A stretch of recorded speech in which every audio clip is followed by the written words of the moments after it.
हर्ष की तबीयत ख़राब होने के बाद आर्या अपनी मां के साथ जाएगा कुल देवी के मंदिर, तो वहीं दूसरी तरफ अब पहुंच जाएगी कुल देवी के मंदिर में ही अनु, और ऐसे मिल जाएगा इन दोनों को माता रानी का आशीर्वाद। जी हाँ, जहां आप अब इन दोनों को मिलाने वाले हैं आर्या और अनु का मंदिर के अंदर, मगर क्या अब एक्सेप्ट कर पाएगा आर्या अनु को और उसके प्यार को? मगर ये सब कैसे होने वाला है दोस्तों, हम आपको बताते हैं भाई।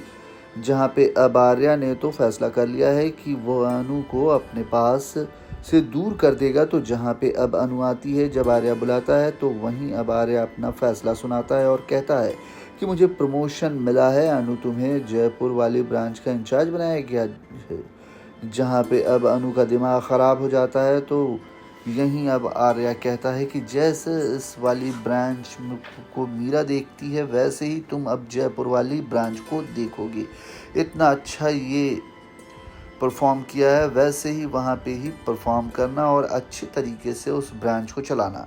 तो यहाँ पर अनु कहती है कि मुझे अच्छे तरीके से पता है सर कि ये सब आप मेरे प्रमोशन देने के लिए नहीं, बल्कि मुझे अपने आप से दूर करने के लिए कर रहे हैं। जहाँ पर अब अपने दिल की बात बता देती है आर्या को और कहती है कि मैं आपको पसंद करती हूँ और आप भी मुझे पसंद करते हैं, मगर आप अपनी इच्छाओं को मार देंगे जैसे आज तक मारते आए हैं, अपनी फीलिंग्स को मार देंगे। मगर मैं चाहती हूँ कि हम अपनी फीलिंग को, अपनी इच्छाओं को एक मौका दें। माता रानी पूरे फैसला छोड़ देते हैं। मैं इस ऑफिस से बाहर निकलने के बाद ना तो तुमसे कांटेक्ट करने की कोशिश करूंगी, ना फ़ोन करूंगी, मगर फिर भी अगर अगले 24 घंटे में हम मिल जाते हैं तो इसे माता रानी का फ़ैसला समझ के आपको भी एक्सेप्ट करना होगा। जहाँ आर्या भी इस बात से एग्री हो जाता है और कहता है कि हाँ ठीक है, अगर माता रानी का यही फ़ैसला होगा तो मुझे भी ये मंजूर है। जहाँ अब अनु तो वहाँ से जाने लगती है और आते जाते मीरा टॉन्ट मारती है और कहती है कि वह बिना इंटरव्यू के जॉब मिल जाने पर प्रमोशन होना और अब दूसरी ब्रांच के इंचार्ज बन जाना वो अच्छी बात है। जाओ तुम यहाँ से, हम यहाँ पे तुम्हारे बगैर सब कुछ मैनेज कर लेंगे।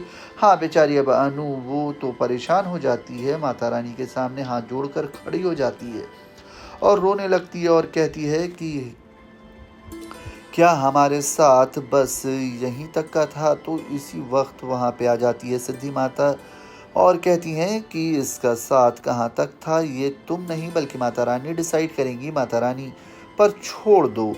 जहाँ पर 1460 सीढ़ियाँ चढ़ के जहाँ से उसे जाना होगा, उसे सुपारी लेकर जाना होगा। जहाँ सिद्धि माता ने एक तरफ अनु को उस मंदिर तक भेजा है, वहीं दूसरी तरफ अब वही सिद्धि माता पहुँच जाती हैं आर्या के घर और आर्या की माँ से बोलती हैं कि आपको अगर अपने बेटे का मंगल करना है तो फिर आपको अपनी कुल देवी तक जाना होगा। अब आर्या वो झंडे को ये सारी बातें बताता है। भाई अनु ऐसे ऐसे कहकर और सब कुछ फैसला माता रानी पर छोड़कर चली गई और भगवान क्या चाहते हैं ये तो हम देख ही लेंगे। तो वहीं दोस्तों अब यहाँ पर तबीयत ख़राब होने लगती है हर्ष की, जहाँ पे एक तरफ जो हिमांशी होती है वो डर निकालने की कोशिश करती है हर्ष का और जानबूझ के उसे टॉर्चर करती है, उसे रूम के अंदर बंद कर देती है।